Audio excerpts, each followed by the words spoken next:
Tudo em preto e branco, escravos sentados e magros. Essa narrativa convencional sobre a abolição, ela não só apaga a participação dos escravizados, né, que de fato lutaram por sua Ana própria Flávia liberdade, Magalhães Pinto, mas professora também de uma História da articulação UNB. entre gente negra livre, liberta e escravizada, a fim de que esse sistema injusto e com pretensões de desumanização vingasse e se estendesse por mais tempo. Vinheta de abertura. Sequência de imagens com várias personalidades que representam a luta pela igualdade racial através da história. À direita, em letras pretas e de forma, abolição. Abaixo, em letras amarelas, resistência e luta dos povos vindos da África. Em fundo preto e letras brancas, os abolicionistas. Sequência de fotografias em preto e branco e coloridas.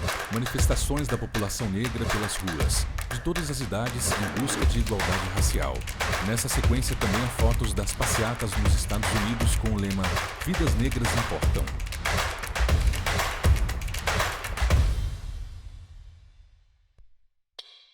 O sistema escravista já começa a entrar em crise, né? Que é no início Carlos do século Santos, XIX. advogado e ativista. Em 1826, o Brasil e a Inglaterra assinam um tratado no qual o Brasil se compromete a começar a tratar o tráfico de escravos como pirataria. A partir de 3 anos após a assinatura daquele tratado, que é de 1826, é ratificado no Brasil em 1828, se não me engano, e essas leis passariam a viger a partir de 1831. Em 1831, a gente tem uma lei, a famosa Lei Feijó, né, que é chamada de Lei para inglês ver, que era deliberadamente ineficaz, né, no combate ao tráfico de escravos, e ela fazia justamente isso. Ela tratava como pirataria o tráfico de escravos, ela proibia o tráfico de escravos. Foi uma lei absolutamente ineficaz, e como isso sinalizava um processo de interrupção do tráfico, foi um dos períodos no Brasil onde a gente teve mais entrada de negros africanos no Brasil, que é esse período da década de 1830 a 1850. Basicamente, que é quando a gente vai ter a Lei Eusébio de Queiroz, por pressão do Aberdeen Act, né? Ela vai ser a lei que, enfim, afirma-se que efetivamente conseguiu suplantar o tráfico de escravos no Brasil, conseguiu acabar com esse tráfico de escravos no Brasil, mas a gente tem aí um espaço de quase 25 anos, desde a assinatura do tratado com a Inglaterra, em 1826, até a efetividade da Lei Eusébio de Queiroz, em 1850. Um dado muito interessante foi essa lei, Eusébio de Queiroz, ela contou com o apoio dos então senhores de escravos rurais. Muitos deles começavam a perder terras, a perder fazendas, que já não conseguiam mais quitar suas dívidas com os traficantes de escravos. Então houve certa pressão para que essa lei fosse de fato aprovada, para que se acabasse com o tráfico, e eles, enfim, não fossem mais submetidos a esse sistema, não conseguissem mais perder suas terras em juízo para esses traficantes, já que eles não poderiam mais demandar por esse fundamento específico, né, as terras. Jornais do início do século XX. A imprensa negra no Brasil, ela se inicia em 1833, no Rio de Janeiro, sendo o jornal O Mulato ou o Homem de Cor editado na tipografia de um sujeito chamado professora de História da UNB. Né? Francisco de Paula Brito, 1809-1861. Que a gente vai encontrar depois desse grupo, que foi um conjunto de outros jornais editados ali em 1833, a segunda aparição de exemplares de imprensa negra reconhecida vai se dar em 1876, no Recife, com o jornal O Homem, que tinha o subtítulo Realidade Constitucional ou Dissolução Social. Esse jornal O Homem, ele é considerado não só o pioneiro da imprensa negra em Pernambuco, mas também pioneiro na imprensa abolicionista. Grupo de Negros Escravos, daquela província. Thomas Ender, Existia 1818. Uma rede de abolicionistas negros atuando ali a partir da década de 1860, chegando até e ultrapassando, é interessante perceber, ultrapassando o marco de 1888.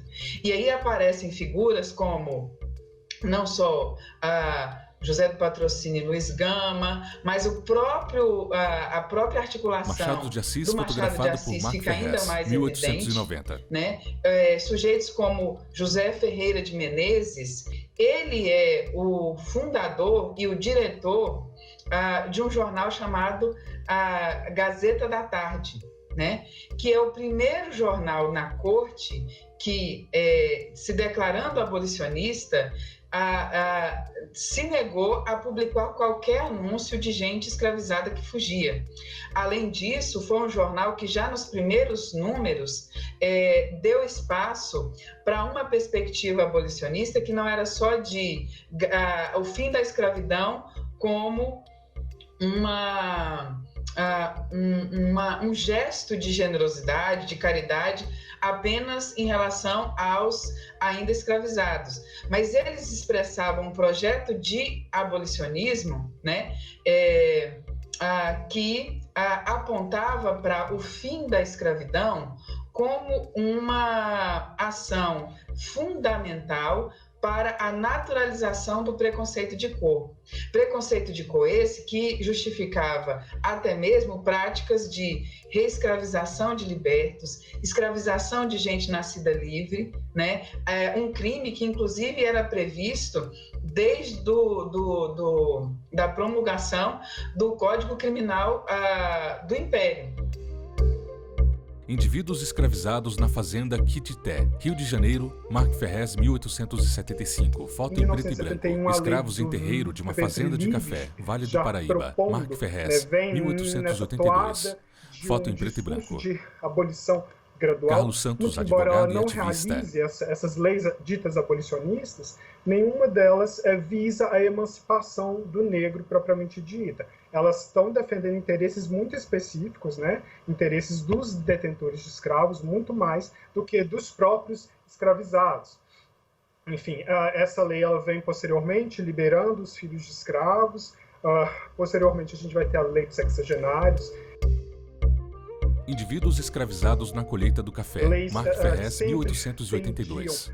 Para Cana-de-açúcar, Mark Ferrez, 1885. Tanto pela libertação do filho da escrava, quanto pela libertação do sexagenário, num período em que a expectativa de vida de um escravo não passava de 40 anos. Né? Uma lei que libertava aqueles que completassem 60 é uma contradição em si.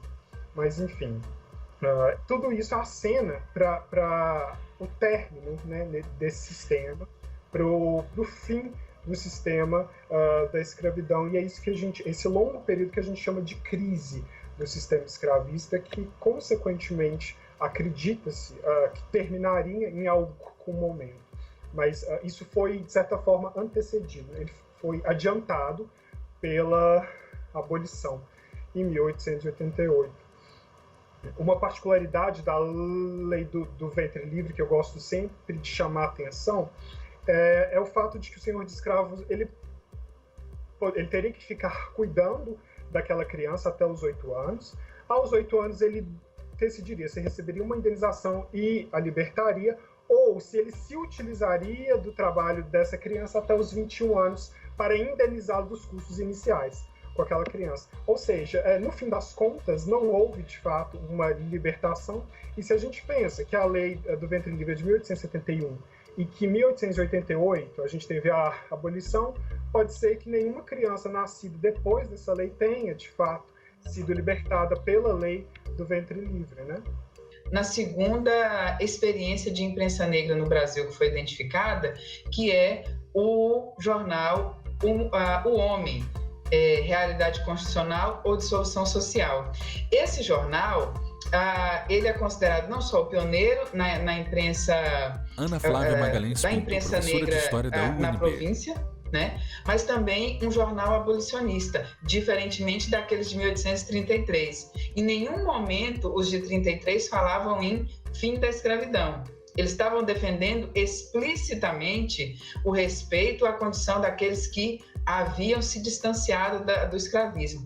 Em 76, você já vai ter uma preocupação mais ampliada, né? Falar em fim da escravidão, ou falar em combate ao preconceito de cor, que era assim que eles diziam, era também se preocupar com os destinos dessa população escravizada. Como foi o movimento Eduardo Bueno, escritor. E como ele foi frustrado ao final, porque embora tenha conseguido a abolição tardiamente, não conseguiu que nenhuma de suas propostas de reforma agrária, de educação para os escravos, de inclusão social se concretizasse. Então, nesse sentido, foi um movimento muito frustrado e frustrante. Revista Ilustrada, capa em preto e branco. Um homem negro de barba e bigode aparece no céu. Abaixo, jangadas no mar. Uma delas tem o nome de Libertadora. Entre 1869 e 1871, que é a hora que se aprova a Lei do Ventre Livre, tem uma onda de criação de associações abolicionistas no país inteiro. Mas eu dato o movimento de 1868, que é quando o André Rebouças, que é o grande articulador nacional do movimento... André Pinto Rebouças, 1838 a 1898. Uma associação abolicionista, que ele acaba não criando essa que ele imagina, porque ele queria criar junto com o Angela Alonso, professora de Sociologia da USP e pesquisadora do SEBRAP. Não quis se comprometer com isso, né? Essa, aliás, é uma das fake news que tem por aí o tempo todo, sobre o quão abolicionistas eram os membros da família imperial. Não é bem assim, né? Então, tem aí uma iniciativa do Rebouças, mas que de comprometer a família imperial e outros membros da corte imperial, e na qual ele é mal sucedido. Então, o que ele acaba fazendo logo depois é se associar com outros membros da própria sociedade. Porque além de ter sido um abolicionista, Eduardo Bueno, escritor, ele era doutor, né? Numa sociedade exclusivista, numa sociedade que, além de negar chances para os negros, sempre negou. Como é que ela negava chances? Negando educação, negando conhecimento, negando estudo. Essa é uma das bases fundamentais que tem que ficar clara. Sempre negaram tudo aos negros, em especial estudo. E ele é um cara, junto com seu irmão, junto com seu pai era um advogado famoso, porque tinha tido a chance lá na Bahia, né, de encontrar uma brecha que o levou até a faculdade de Direito, e deu toda a informação e conhecimento e o estudo para os seus filhos. Os dois viraram engenheiros extraordinários.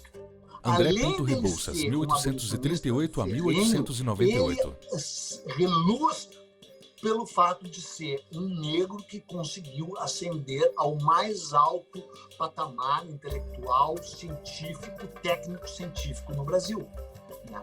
E aí, claro, entrou uma série de contradições da vida dele, né? Ele virou um monarquista ferrenho, ele era radicalmente contra a República, e ele era apaixonado pela Princesa Isabel e pelo Dom Pedro II, que pela ótica pessoal dele faz todo sentido, porque ele convivia com a família imperial, mas que no sentido histórico mais amplo fez com que ele deixasse de ver que essa família imperial, mesmo sendo pessoalmente contra a escravidão, nunca mexeu uma palha para acabar com a escravidão no Brasil. A base do império, a base econômica e a sustentação política do império era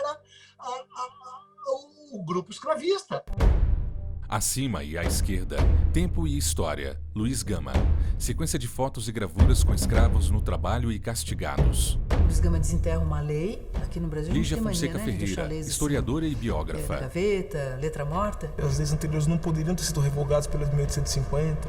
Foi uma das grandes estratégias jurídicas resgatar essa lei, que comprovava o quê? Que boa parte dos escravos entrados depois talvez já pudessem ser considerados livres a partir daquela data. Então, pessoas ilegalmente escravizadas. Essa daí vai ser uma das, digamos assim, das teclas nas quais ele vai bater por muito tempo.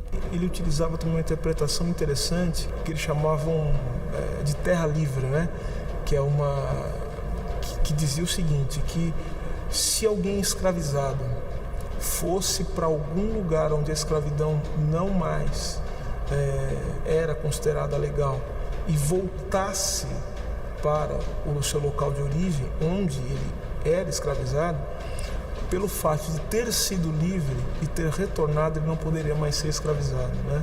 Por volta de 1867, principalmente 1868, ou seja, nós estamos falando de 20 anos antes da abolição.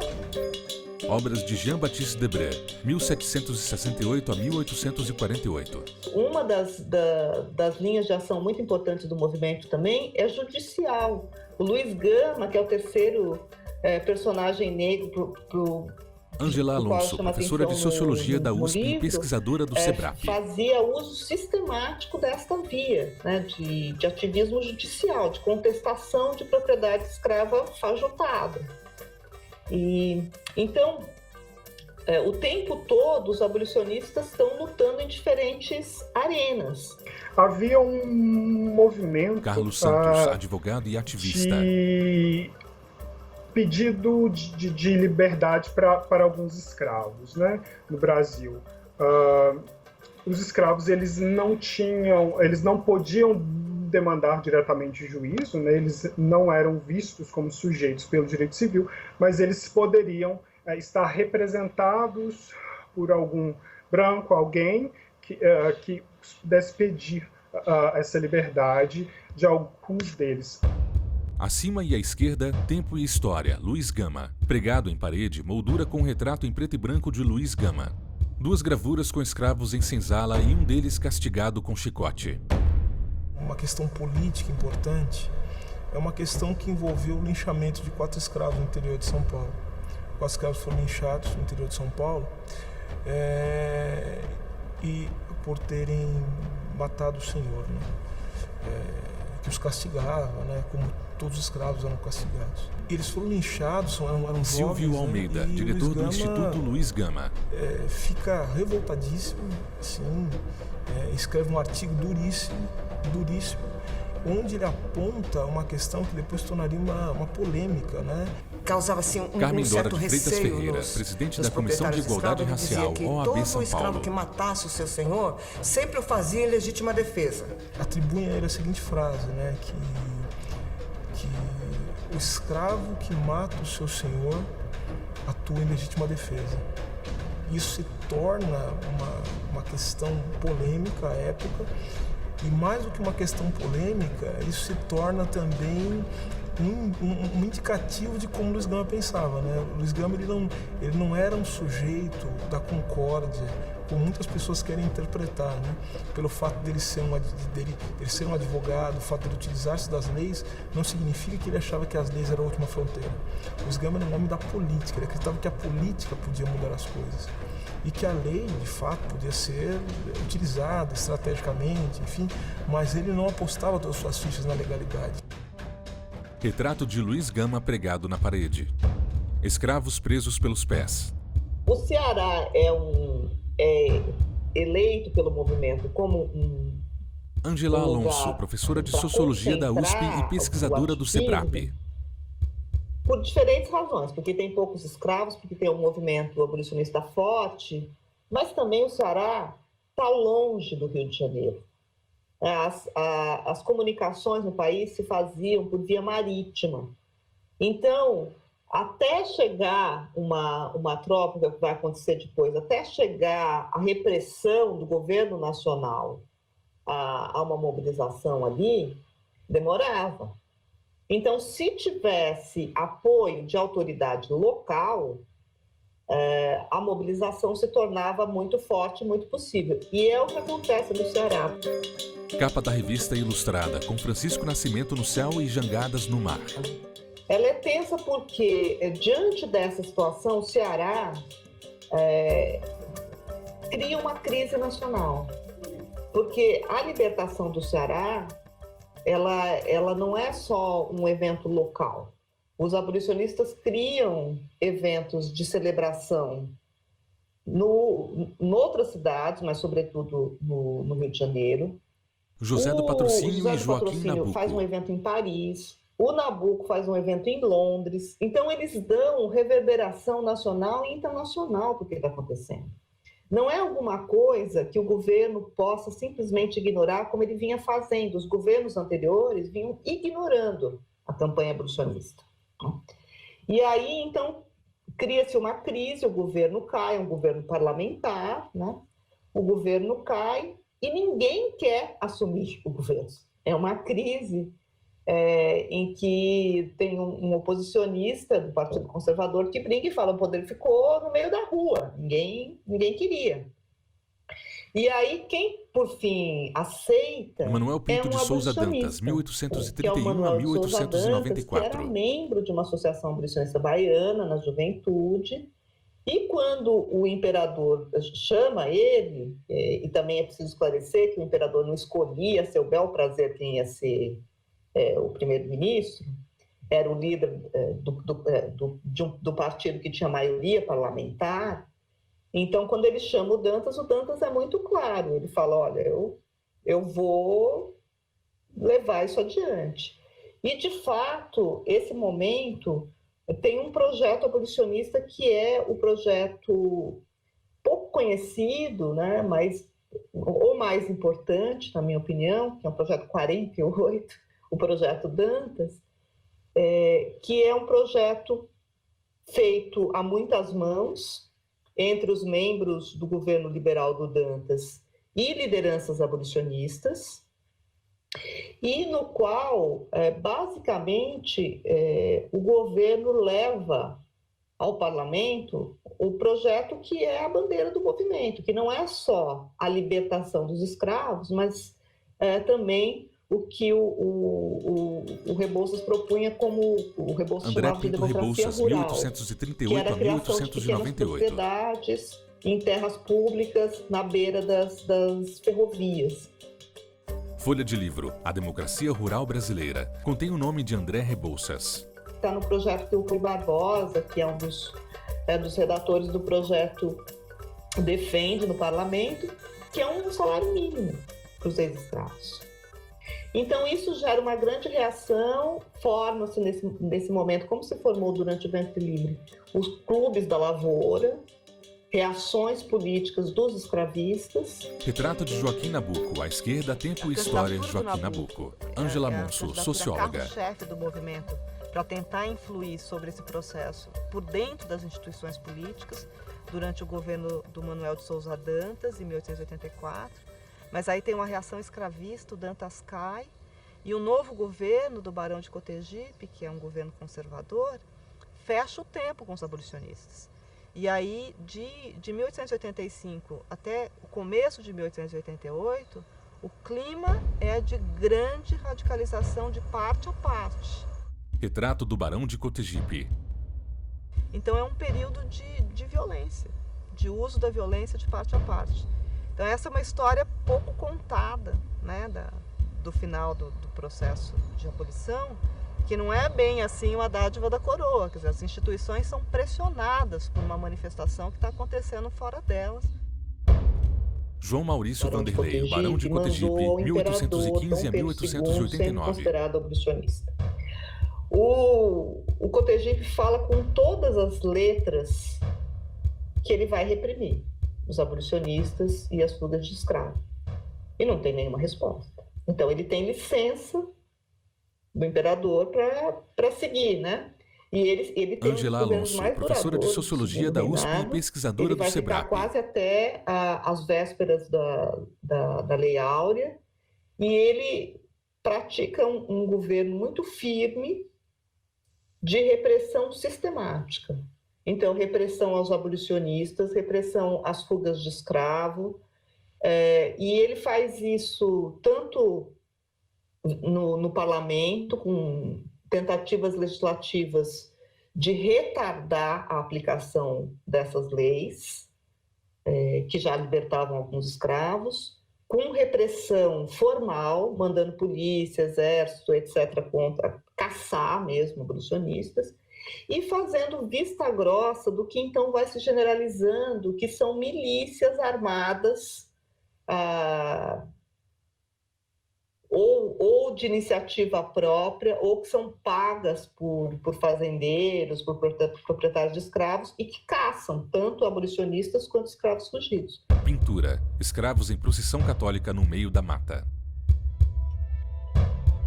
Foto. Escravos com chapéus de pluma e instrumentos musicais. Fazem uma aliança com os escravos e tentam criar rotas de fuga. E criam, de fato, rotas no sul, rotas no norte, para levar os escravos fugidos para o Ceará, onde a escravidão formalmente não existe mais, e para cidades que eles continuam libertando naquela estratégia de libertação, como é o caso de Santos, onde tem bastante conflito.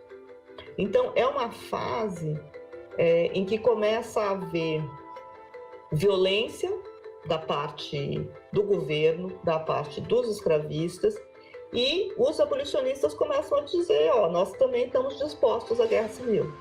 Tem uma frase que eu sempre repito José do Patrocínio, 1853 a 1905. Eu acho que ela é a mais expressiva, porque ela é curtinha. Ele diz, os abolicionistas sinceros estão todos preparados para morrer.